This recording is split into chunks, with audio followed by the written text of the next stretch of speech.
Nagalit sa akin. Nagalit daw sa kanya si Martin. Ito po ang sinabi ni Martin. Nagalit sa akin, mas Duterte pa raw ako kaysa sa Marcos. Sa loob-loob ko naman. Ito po ang sinasabi po to ha, si Senator Amy po to nagsasalita. Sa loob-loob ko naman, hindi ka naman Marcos. Hello. Narito ang Balitang Pinoy TV.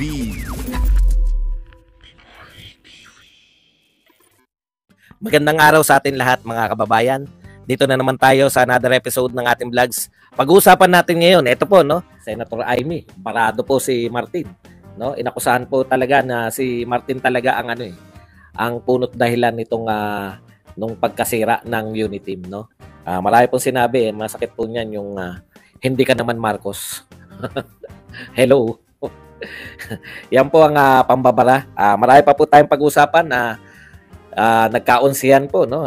Sa tingin ko itong si Tiwalang-Tiwala, tuwan-tuwa po si Subiri dahil sa tingin niya ay sa kanya pinagkatiwala itong Chacha, pero tuloy pa rin po ang permahan dito po sa tinatawag nating People's Initiative. Kung saan po makakarating yan, marami pong revelasyon. Si Erwin Tulfo po, nag-guest po kay Karen Davila at marami pong sinabi itong si Erwin Tulfo. Naglahad na po. Yan po mga pag-uusapan natin, pero bago yan, kung bago ka pa lang dito sa ating channel, mag-subscribe ka na. Dahil ito lang ang tayong channel na may kinikilingan, may pinapanigan, una sa balita, huli sa impormasyon, kaya ano pang hinihintay nyo? Pindot na, okay? Pag-usapan po natin, no? Unahin na po natin tong issue ni Senator Amy Marcos. Hindi na po ako magpapaliwanag dito, no? Ito na lang po, yung sinabi na mismo ni Senator Amy. Kaya lang ayoko pong yung tape kasi baka balang araw makapiright tayo. Okay. Ito po ang sinabi ni Senator Amy, binulgar niya po na ito po yung nung sinita niya, no? Hindi naman pala totoo na hindi niya sinisita itong si Martin. Katunayan nung sinita niya, mga sinabi ni Senator Amy Marcos. Ito po, ang sinabi ni Senator Amy Marcos, mga ilang buwan pa po ang nakalipas. Hindi na tama yung ginagawa ninyo kay BP Sara at kay Pangulong Duterte. Hindi naman sila nakikipag-away sa atin. Napakatatapang ng mga Duterte. Tama po to, no? O, yan. Matapang nga ang bait-bait sa atin. Wala naman ginawa kundi tumulong. Ito po, salita po to ni Senator Amy Marcos. Nakipag-alyansa kaya nakabalik. O, ito, putulin muna natin rito. Ito po ang hindi nare-recognize nitong mga tukmol na vlogger ng mga tambaluslos, no? Hindi nyo nare-recognize yung fact na yung pakikipag-alyansa ng mga Duterte sa mga Marcos, ayan yung pangunahing dahilan ng pagbalik. Ano po yung ibig sabihin kaya nakabalik? Kaya po nakabalik sa Malacanang yung mga Marcoses, no? Nare-recognize po yan ni Senator Amy ang matalinong Marcos. Hindi po, matalino rin si Pangulong Marcos, pero sa tingin ko mas matalino, mas si Amy yung gusto niyang makabalik sa Malacanang, no? Gusto niyang i-redeem, no, yung pangalan ng kanyang pamilya. Pero by the looks of it, Senator Amy, no, pag hindi mo nabantayan itong kapatid mo at nalunod diyan sa pinsan mo, sayang lahat ng sayang lahat ng pinaghirapan, no, na makabalik. Ayan, no, nare-recognize. Ito po yung ayaw i-recognize ng mga tambi vloggers, ng mga Marcos loyalists, no? Ito po katotohanan po to. Yung sinasabi ni Amy na nakipag-alyansa kaya nakabalik, no? Hindi po dahil sa kabaliktaran na kaya nanalo si BP Sara o kaya presidente po si Duterte. Ibalik lang po natin yung sitwasyon noon, Number 1 po sa lahat ng survey.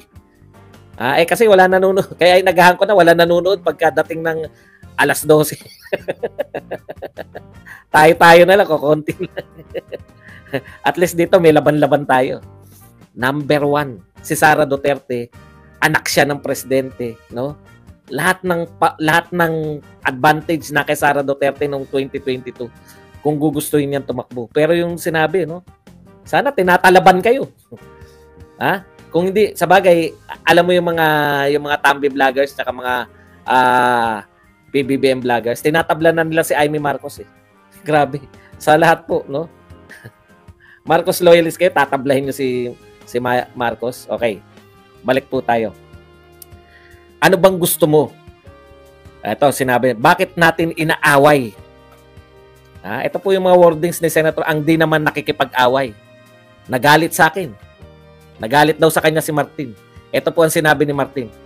nagalit sa akin, mas Duterte pa raw ako kaysa sa Marcos. Sa loob-loob ko naman, ito po ang sinasabi po to ha, si Senator Amy po to nagsasalita. Sa loob-loob ko naman, hindi ka naman Marcos. Hello. Real talk po 'yan, no? Sinabihan siya ni Martin, mas Duterte ka pa kaysa sa Marcos. Alam niyo si Senator Amy lang yung message ngayon sa grupo na 'yan, no? Alam niyo po, eto na lang, napakasimple, no? Yung naninira sa inyo ng ilang dekada, mas gusto nyo pang kakampi kaysa sa mga Duterte. Pero wala na yan too late na di ba? Wala na, wasak na yan. Pero in hindsight, no, may mali talaga At isang tao lang talaga yung nag-break niyang unit team na yan. Pero napaganda na rin, no? Alam nyo, wala tayong pagsisisi sa lahat, no? Maganda na rin na naganap yan. At least nakilala ng mga tao na hindi kahit sino na lang ang uupo. Na-realize natin kasi noong araw, wala na tayong kapag-apag-asa sa mga namumuno. Pagka nahalal, pagkatapos ng unang sona, balik na naman sa dati, kanya-kanyang kayod na naman, parang wala na namang gobyerno. Gusto mo maligtas, iligtas mo sarili mo. Kung may gulo, may mga adik, bahala ka kung paano mo poproteksyonan ng sarili mo. Ganun tayo nun. Tapos nakaranasan natin magkaroon ng Duterte. Kaya nagtataka kayo bakit yung mga tao asang-asa sa gobyerno. Nakaranas tayo ng mga Duterte. Ng katotohanan at nalalaman din ng mga tao ngayon na hindi pala lahat ng mga gobyerno kayang gawin yung ginawa ni Pangulong Duterte. Okay. Ngayon, ano na lang, pati po yung pagre-report, grabe. Yung pagre-report na lang mismo. Eto po, maraming nagtataka sa inyo. Tama naman yung report. Kaya lang may panlilin lang dun. Yung gumawa niya, yung PCO, yung parang sinabi nyo na merong 95% na binayaran na yung utang. Pag narinig mo 95% binayaran na yung utang ng Pilipinas. Utang dating nun sa tao, wala na tayong utang, binayaran na ni Marcos, 1 taon pa lang. Di ba? Bakit nyo i-report ng ganun?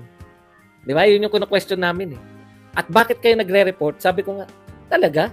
Kayo lang ba talaga ang presidente nagbayad ng utang? Isa yan, di ba? Isa yan. So may panlilito. Huwag nang panlilin lang. Ayaw nyo tanggapin yung panlilin lang. Mayroong panlilito kayong ginagawa. Akala ng mga tao, una, si Bongbong lang ang nagbayad sa lahat ng presidente. Na siya lang yung nagbayad ng utang. Hindi po totoo yan. No? Lahat po ng presidente nagbayad ng utang. Kung hindi na tayo pautangin. Kampi-kampihan po yan. Yung international na tagapautang. Hindi po basta-basta magpapautang yan. O yung ikalawa nilang palpak na yung report po nila, yung sa Farm Bill. Farm to Market Road. Inangkinan nila, na kanila lahat yun. Tapos eto nga po, yung report po nila dito sa may bago pa pala yan, yung investment. Nung una nilang sinasabi, trilyon. Tapos bumaba. Kasi ang dami nag-point out. Ano lang pala yung nire-report nyo Ang nire-report nyo naman pala ay hindi naman pala tunay na report. Kung hindi, ang nire-report nyo pala ay pangako pa lang o pledges pa lang. So binawasan nila ng binawasan. Tapos may report na naman na may report na naman sila na, ito latest yung nire-report nila na pinakamarami nag-invest sa Pilipinas. O in-expose po sila ngayon ni sino ba yun? Yung sa Manila Times, si Tiglaw. Talagang lalaki po yung investment natin kasi pati pala yung mga pinangako pa lang, yung mga nagkapirmahan pa lang at saka yung malupit doon, pati po yung susweldohin ng mga OFW, yung mga kita ng OFW, ayon to kay Tiglaw hindi po to sa akin, hindi naman ako ekonomista. Kino-quote lang natin si Tiglaw. Pati pala yung kikitain ng OF na Saudi, kasama dyan. Sa investment na, sabi nga ni Tiglaw kung isinasama niyo pala yung kita ng mga OFW, ay tayo ang pinakamaraming bilang isinasama nila na direct investment. Tayo pala laging pinakamalaking investment kasi pinakamaraming nagpapasok ng dollar OFW. Sabi ko, patay na.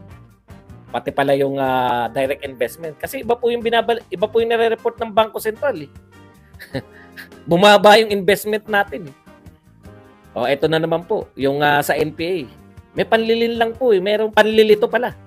Huwag panlilin lang. Kasi siyempre, kinokorek ko po, may panlilito. Nalilito po yung mga tao. Maaaring tama yung deklarasyon nyo, no? Na zero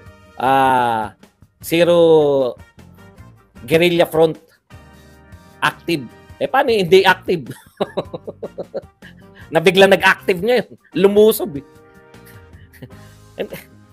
Sana po walang panlilito, no? Para lang po tapos time and again, napoprove na mali yung gustong iparating ay hindi naman pala yun. Kaya ang dami nag-react ha. Kala ko ba wala na NPA? Bakit meron pa rin labanan? Kasi nga, nalito yung mga tao sa report nyo. Pinagmalakihan nyo pa nga kagad yung mga Duterte, di ba? Yun yung point ko eh. Maging makatotohanan po tayo sa report kasi po nung panahon ni Duterte, wala pong report eh. Nakikita namin yung mga... Ito na nga mga kabalita. Ano na ang masasabi nyo patungkol sa balitang ito? Please comment down below mga kabalita. Pag-usapan natin yan sa comment section. At kung di ka pa nakasubscribe sa ating channel, baka naman...